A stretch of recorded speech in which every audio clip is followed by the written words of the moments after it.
Terence Harper leaned back in the leather chair of his penthouse office, feeling the weight of success press against his chest. He'd just closed another multi-million-dollar deal, one that promised to elevate his family's name even higher in the business world. He was the man everyone admired, the man others aspired to be. But what Terence didn't know, what no one could have anticipated, was how quickly everything could unravel. At the front of his mind was his latest conquest, his pregnant mistress, Diamond. Terence had become captivated by her youthful beauty, the way she looked at him like he was the answer to every problem. His wife, Tasha, hadn't even been a thought as he brought Diamond into the mansion, his mansion, the one he thought was his alone. The irony, however, was that this mansion wasn't just a symbol of his achievements. It was the battleground where his life would be forever altered. And Tasha, his wife of 6 years, was about to be the first casualty in his blind pursuit of more power, more control, and more attention. It had all started on a cold morning, a day that began like any other but would end in betrayal. Terence stood on the balcony of his sprawling estate, watching the city skyline. He felt invincible, but what he didn't realize was that his world was about to collapse in a way that no one saw coming, not even him. Inside the house, Tasha was just finishing her morning routine. She moved through the large kitchen, her mind on everything she had to do. Terence hadn't been himself lately, distant, distracted. He'd been working longer hours, spending less time with her. But that wasn't what bothered her. It was the way he looked at her these days, like she wasn't enough. The cracks in their marriage had started to show long before the affair with Diamond came into the picture. Tasha had suspected something was off. The late-night phone calls, the random trips, and the way Terence dismissed her questions with a coldness that cut deeper than any argument ever could. But today would be different. Today, she was going to confront him. No more avoiding the truth. She had to know, and she had every intention of forcing him to answer. When Tasha stepped into the living room, she found Terence lounging on the couch, flipping through his phone, looking almost disinterested in her presence. His face didn't soften when he saw her. No warm smile, no sign of the man she married. Just a distant, almost bored look. "Terence," she started, her voice firm, trying to steady the rising tension in her chest. "We need to talk." He didn't look up from his phone. "Not now, Tasha. I'm busy." "Busy with what?" she pressed, stepping closer, a knot forming in her stomach. She could feel the anger building, but there was something else, fear. Fear of what she might uncover. Terence finally put the phone down, his eyes locking with hers. "What's this about, babe? I'm trying to focus here." Tasha's voice trembled, but she fought to keep control. "I know about Diamond." Terence's eyes flickered for just a second, a sign of panic that quickly melted into cold indifference. He got up from the couch slowly, moving to stand by the window. "You need to calm down. You're making things worse than they need to be." "Worse?" Tasha echoed, her voice cracking with disbelief. "How much worse can it get, Terence? You've been lying to me for months, and now you've got her living in our home, pregnant with your child. You're throwing away everything for her. For what? A few months of attention?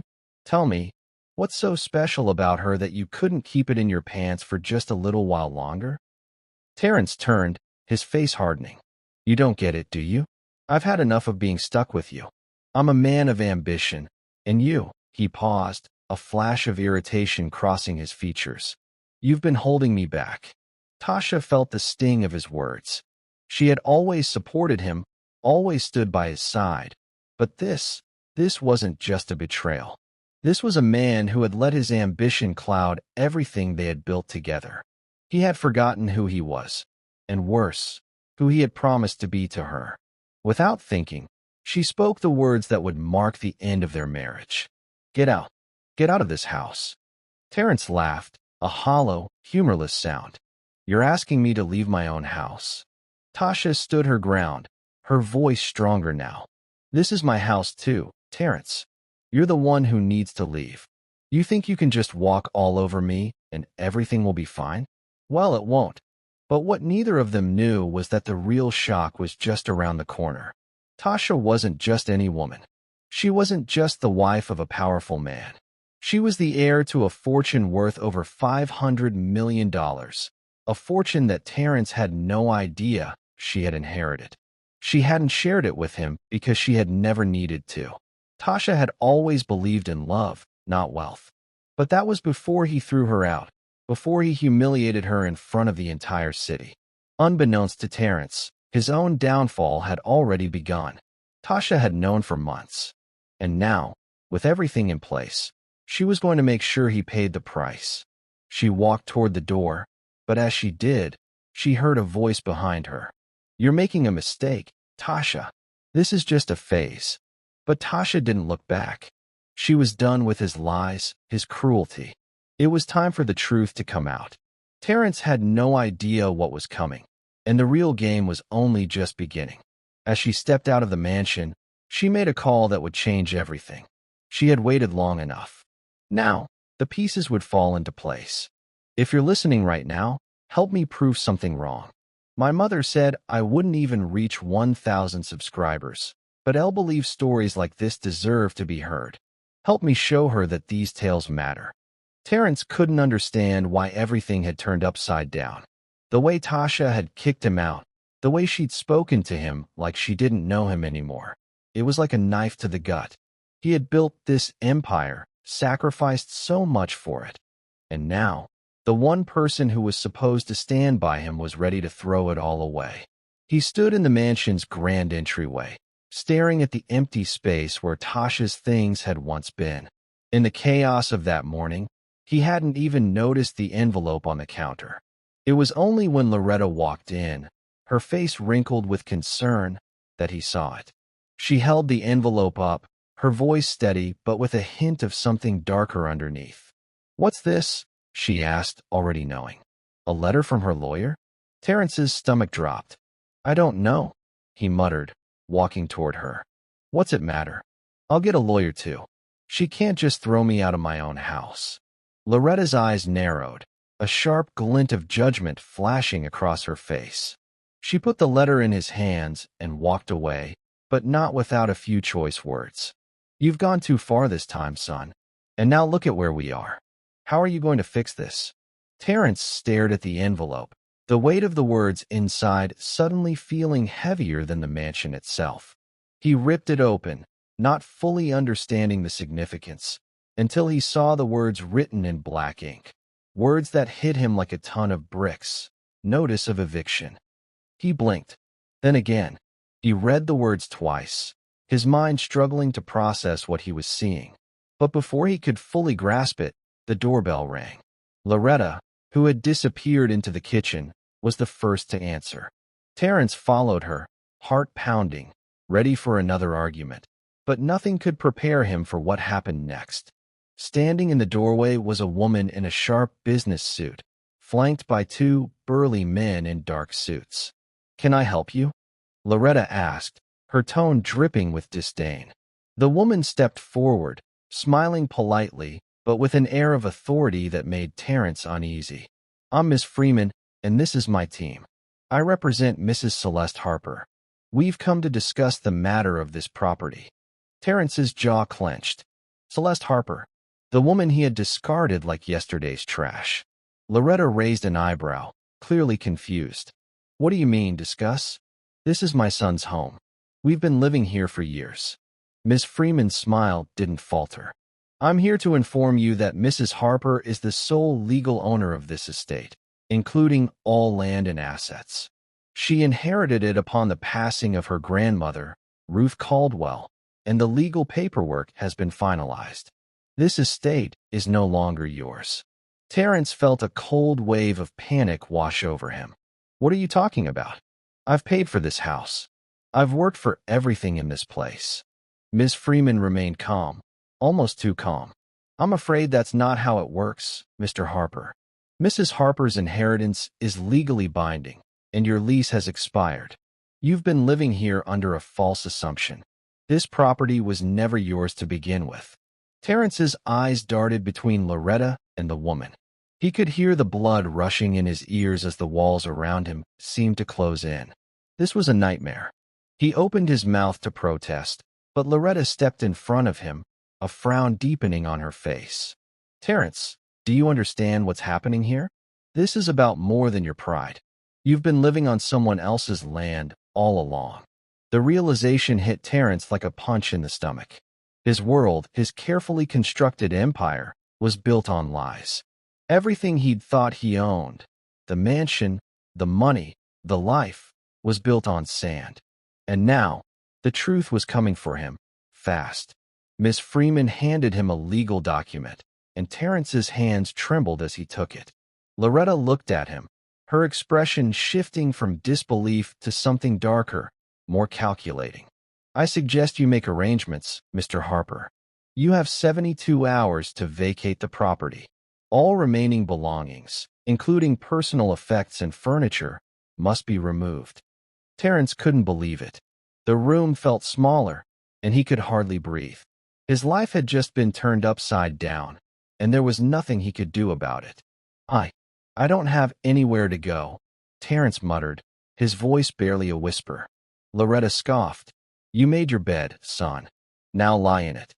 The next 72 hours felt like a blur of disbelief for Terrence. The life he had carefully constructed, his mansion, his business deals, his reputation, was slipping through his fingers. He had done everything right. He had worked tirelessly, always pushing for more, always reaching higher. Yet, in the span of a few hours, it was all falling apart. It was early morning when the movers arrived, their trucks parked in front of the grand estate, ready to begin the arduous task of clearing the mansion. Loretta stood outside with her arms crossed, an unreadable expression on her face. She had always been one to hold her cards close to her chest, but now there was a sense of cold finality in her gaze. Terrence hadn't slept the night before. The weight of the situation kept him awake, tossing and turning, his mind racing. He couldn't fathom the enormity of the situation. How had this happened? How had Celeste, who he'd tossed aside like she meant nothing, managed to hold the power all along? And how had Loretta, his own mother, let him destroy everything? He sat in his office, staring at his phone, unwilling to make any calls. He'd tried reaching out to Diamond, but she hadn't answered. He couldn't even stomach the thought of facing her after everything that had happened. She had been his escape, his temporary fix for a life that was falling apart. But now, even she seemed distant. Where was the woman who had once made him feel like the king of the world? His phone buzzed on the desk, snapping him out of his thoughts. The screen lit up with a message. "Diamond, I'm done with this. I'm leaving. I can't do this anymore. I'm not sticking around for your mess." Terrence stared at the message for a long moment, feeling the sting of reality. He hadn't even bothered to read the text, and now it felt like a dagger to the chest. Diamond, the woman he had moved into his house to replace Tasha, was already gone. She was leaving him, just like everyone else had. He dropped the phone onto the desk, his hands shaking. It was then that the knock came at the door. "Come in," he called, barely able to muster the strength to speak. The door opened slowly, and there stood one of the movers, a young man with a clipboard. "Mr. Harper, we're ready to start," he said with a stiff nod. "We'll begin in the master bedroom and work our way through." Terrence didn't respond right away. He just stared at the man as if he couldn't comprehend what was happening. This was his home, his life, and now it was being torn apart by strangers. "I don't need to be here," Terrence muttered, standing up from his chair and walking toward the window. He couldn't bear to watch as the people he had trusted dismantled everything he'd built. Just take it all. I don't care anymore." The mover didn't say a word. He simply nodded and stepped back, signaling for the others to begin. As Terrence stood there, his mind numb, he couldn't help but think back to the days when he and Tasha had first met. Those were the days when he believed in love, when he thought he could balance both ambition and affection. But now, love seemed like a distant memory, replaced by greed and pride. The first sign of the end came when he saw the movers carrying out the last of Tasha's belongings. The bed she had slept in, The bookshelves she had carefully filled with memories. The artwork she had hung on the walls to make the house feel like a home. All of it was leaving, piece by piece, as the man who once stood at the top of his world was being reduced to nothing. A moment of regret hit him hard, but it was fleeting. He couldn't afford to dwell on the past. He needed to figure out what to do next.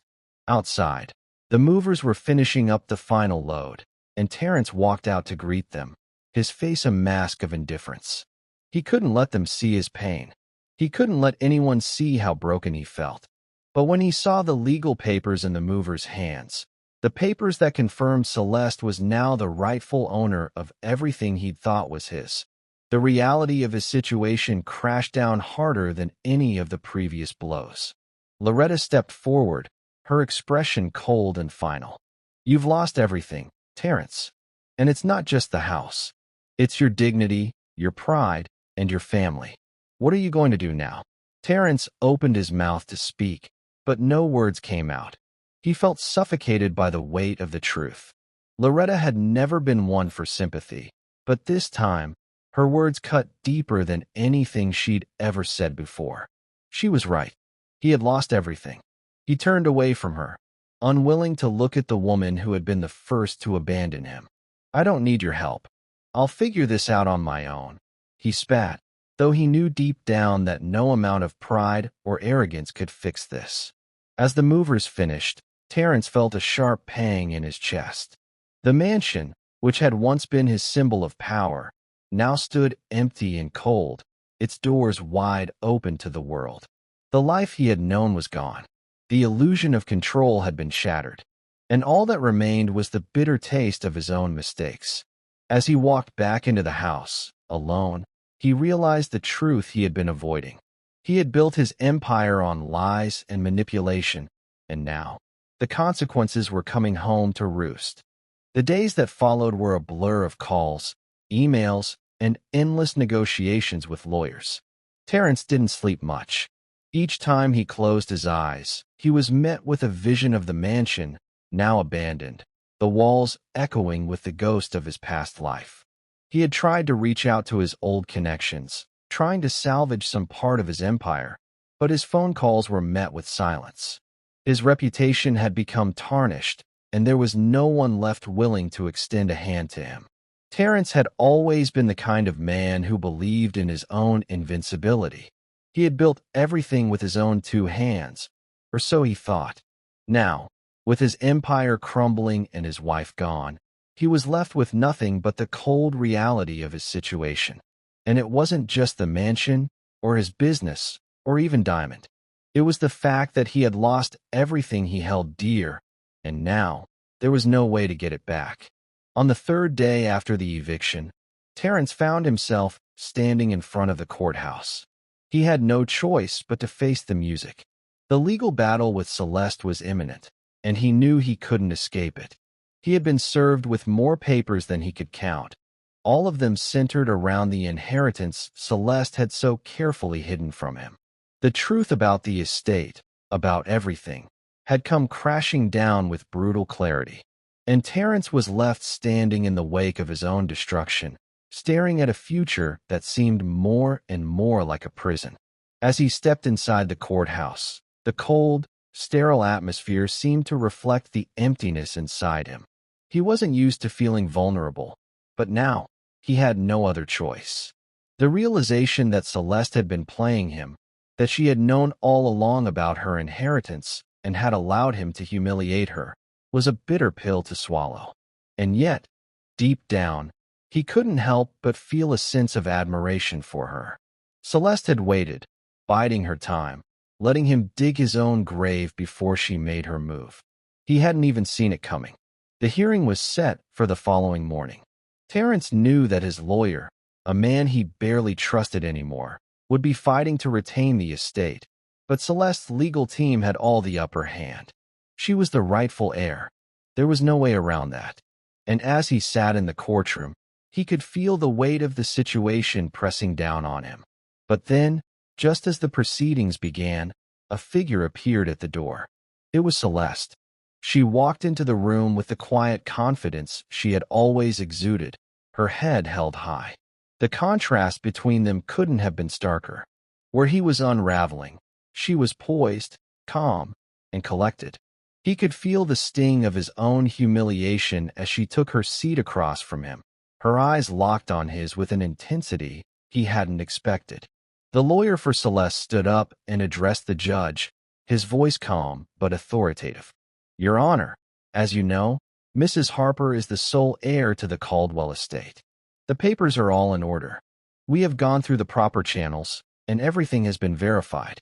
I am here today to ensure that she receives what is rightfully hers." Terrence's lawyer stood up next, attempting to present his case. "We request a delay. There are still questions about the validity of this inheritance, and we believe more time is needed for further investigation." Celeste didn't flinch. Her eyes never left Terrence's face as the words were spoken. It was clear she had anticipated this. She was not the broken woman he had thrown out of his house. She was someone else now. Someone powerful, someone who knew her worth and wasn't afraid to claim it. The judge, a seasoned man who had seen countless cases like this, looked between the two sides, his eyes finally resting on Celeste. "I understand the request for further review. However, based on the documents presented and the verification of the estate, it's clear that Mrs. Harper is the rightful owner. This matter is settled." Terrence's world seemed to tilt. The judge's words hit him like a hammer, and in that moment, he felt everything he had worked for slip away from him completely. The money, the mansion, the business, all of it meant nothing now. He had been outplayed, outsmarted, and most importantly, outlasted by the woman he had once humiliated. His anger surged, but it was tempered by a growing sense of realization. He had lost.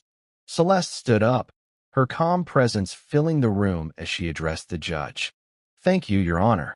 I will take possession of the estate immediately." As she spoke, Terrence could feel the walls closing in. This wasn't just about the house. It wasn't just about the money. This was about everything he had destroyed in his blind pursuit of more. His own arrogance had blinded him to the truth. And now, standing there, he realized how badly he had underestimated Celeste. She walked past him, her footsteps purposeful, her every move exuding the power he had once taken for granted. As she passed, she gave him a fleeting glance, her face unreadable. But in that glance, Terrence saw something he hadn't seen before: compassion. Compassion for a man who had lost everything because he never truly valued what he had in the first place. As she left the courtroom, the full weight of his downfall settled over him. He had destroyed his life, and the truth that Celeste had known all along was now painfully clear. She hadn't needed to fight back. She hadn't needed to scream. All she had needed was patience. And in the end, it was her quiet strength that had won. Terrence spent the days following the court decision in a haze of confusion and disbelief. The life he had built, brick by brick, deal by deal, was slipping from his grasp, and he was powerless to stop it. He had always been the one in control, the one with the upper hand. But now, for the first time in his life, he was being forced to reckon with the consequences of his arrogance and his inability to truly value what mattered. The house was gone. The office was gone. Even his relationships, those few that had remained, were fraying at the edges. His friends, if you could even call them that, had quietly distanced themselves, too embarrassed to be associated with someone who had fallen so hard. And as for Diamond, the woman he had brought into his life to replace Tasha, she was nowhere to be found. Terrence's phone buzzed incessantly with messages, most of them from his colleagues or former business partners, all asking the same thing: what happened? But Terrence couldn't find the words to explain. He had nothing left to say. Instead, he sat in his tiny apartment, staring blankly at the walls. The silence was deafening. The studio apartment felt like a prison, its peeling paint and low ceilings a far cry from the lavish mansion he had once called home. His suits, once expensive and well-tailored, now hung in the closet, untouched. There was no one to impress anymore. No reason to put on a facade. It was then that the realization hit him. He had nothing left. No power, no wealth, no wife, and no mistress. Celeste had taken it all, not with anger, but with a quiet, deliberate grace that he had never understood. His life, as he had known it, was over. And as much as he hated to admit it, the worst part was that he couldn't blame anyone but himself. He hadn't fought for what he cared about. He hadn't fought for Tasha, who had loved him with a quiet, steady loyalty. He hadn't fought for his family. He had only cared about his own ambition, his own ego. And now, it had all come crashing down. The next morning, Terence woke to an email from his former employer. It was short, impersonal, and devastating. Effective immediately, your employment has been terminated. Due to recent events and the negative media coverage surrounding you, we can no longer maintain our professional relationship. We wish you the best moving forward. The words felt like a slap to the face. He had lost everything. His reputation was in tatters, and no one wanted to be associated with him anymore. The man who had once walked with the swagger of someone who owned the world was now reduced to a shell of his former self. Terence threw the phone across the room in a fit of frustration, the device shattering on impact. He stared at the pieces scattered across the floor. What had he become? Where had he gone wrong? He sat there for hours, numb, until the doorbell rang. It was a knock he hadn't expected. He got up slowly and answered the door, half expecting it to be another solicitor or another reminder of his failures. But when he opened the door, it wasn't anyone he expected. Standing in front of him was Celeste. She looked calm, as always, her posture straight and regal. She was dressed in a simple black dress, her hair pulled back into a neat bun. She wasn't there to gloat. She wasn't there to rub his face in the mess he had made. She was just there. Terence's heart skipped a beat. The last time he'd seen her, he had thrown her out of his life. He had humiliated her in front of their entire social circle, and now she was standing in front of him, not with anger, but with quiet authority. "I never thought I'd see you here," Terence muttered, his voice barely a whisper. Celeste looked at him, her expression softening just slightly. "I didn't think I'd ever have to come here, Terence. But I've been watching, and I know what you're going through." Terence's eyes narrowed. "What do you mean?" She stepped forward, her heels clicking on the tile floor, as though she were walking through a place she belonged. "I'm not here to fight. I don't want anything from you anymore. What happened, happened. But you've got to face the consequences of your actions." Terence didn't respond. He just stared at her, unsure of what to say. He couldn't look at her without feeling the weight of his mistakes. "I'm not angry at you, Terence," she continued, her voice steady and firm. "I never was. But you need to understand something. The people who hurt you, who used you, who betrayed you, they don't care about you. They only care about themselves. And that's why you lost everything." Terence's chest tightened. He wanted to shout at her, to say something, anything to make it stop. But the truth was too heavy. He had been selfish. He had been blind. And now, it was too late to fix it. "You can rebuild," Celeste said softly. "But it's going to take time. And it's going to take real change." Terence opened his mouth to argue, but the words stuck in his throat. He couldn't lie anymore. He couldn't pretend that everything was fine. Celeste stepped back, her gaze lingering on him for a moment longer before she turned to leave. "I'll leave you to it, Terence," she said. "You'll find your way. But it starts with facing yourself. No one else can do that for you." As the door closed behind her, Terence stood there in silence, staring at the empty hallway. He had lost everything, but for the first time, he understood why. It wasn't about the money, the power, or the luxury. It was about the choices he had made, the people he had wronged, and the consequences of his actions. And as much as it hurt to admit it, he knew she was right. It was time to face himself. The days that followed Celeste's visit were quieter than Terence had ever known them to be. For once, there was no noise from the movers, no phone calls from business associates, no texts from Diamond. It was just silence, deep, suffocating silence. In the months since his fall from grace, Terence had felt the weight of every mistake, every decision that led him here. But now, There was an almost oppressive stillness in the apartment, and it drove him mad. He woke up each morning, not to a life of luxury, but to a cluttered room filled with reminders of how far he had fallen. The suit that had once symbolized power now hung loosely on his shoulders. The view of the city skyline, once a beacon of success, now felt like a distant dream. And the worst part was, he had no one to blame but himself. Terrence had spent the last few days doing what he could to put his life back together, finding a new job, calling in favors from old friends, trying to rebuild what he could. But everything felt hollow. The calls went unanswered. The meetings led nowhere. He wasn't the same man anymore, and everyone who had once admired him could see it.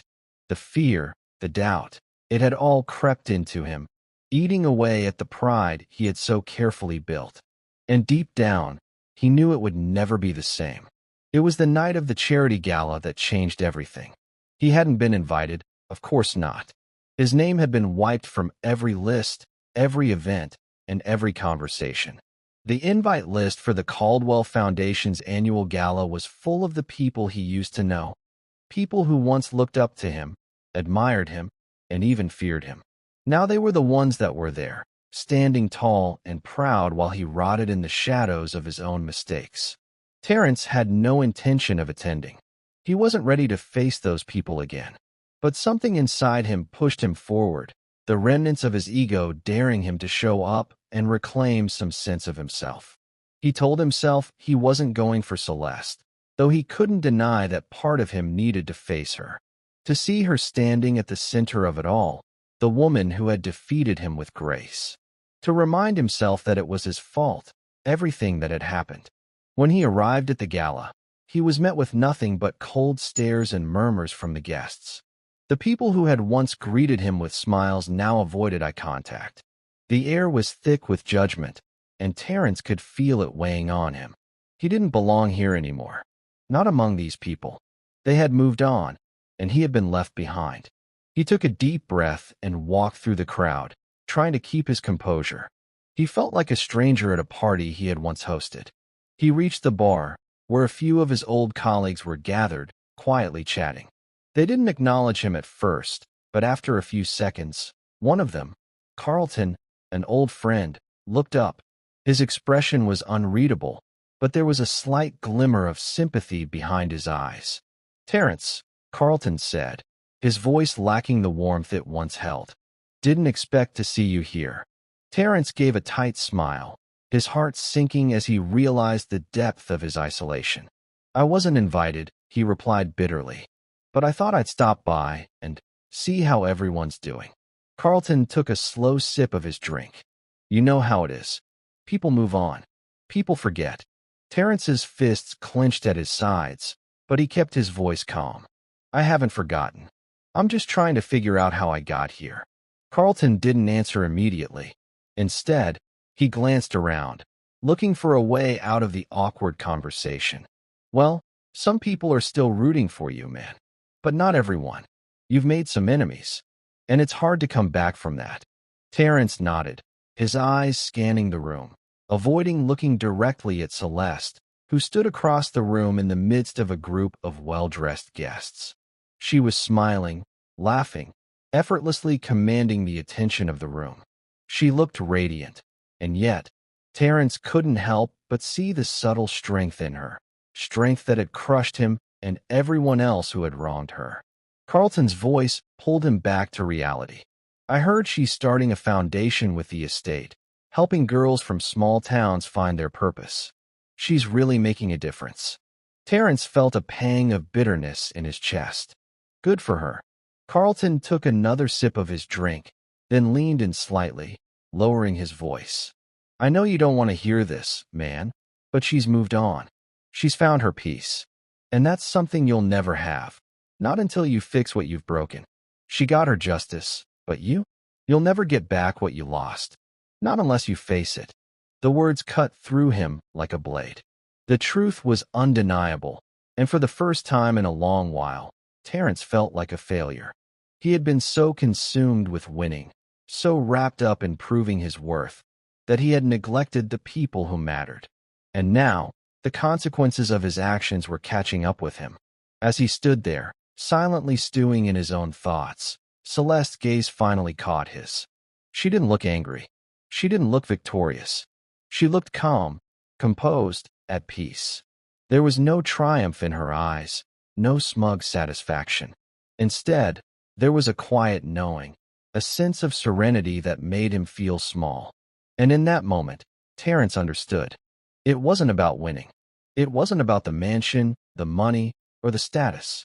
It was about something deeper, something he had never taken the time to understand.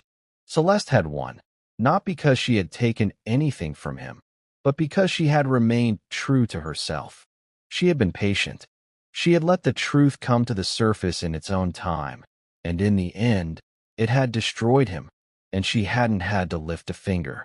Terence's face hardened as he turned away from the crowd, walking toward the exit. He wasn't ready to face Celeste again, not yet. But he had learned his lesson, and it would take more than a simple apology to redeem himself.